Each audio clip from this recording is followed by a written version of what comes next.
Okey, dalam dasham ni, dalam getah ni dia ada grease tau. Okey, bila dia koyak ni, grease ni akan keluar, lepas tu dia akan bercampur dengan air dengan pasir.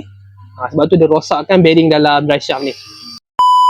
Okay, Assalamualaikum. Okay, hari ni kita ada sebiji Myvi G3. Okay, hari ni owner datang dia komplain. Dia kata bila U-turn ke ataupun belok, dia pulang steering habis tu ada bunyi lah. Bunyi ketak-ketak. Bila kami check, okay, masalah punca bila drive shaft. Drive shaft jadi apa? Okay, dalam dasham ni, dalam getah ni dia ada grease tau. Okay, bila dia koyak ni, grease ni akan keluar, lepas tu dia akan bercampur dengan air dengan pasir. Sebab tu dia rosakkan bearing dalam drive shaft ni. Sebab tu bila kita U-turn ke kita corner, bila benda ni lepak macam ni, dia berbunyi. Sebab bearing dalam ni dia dah makan lah.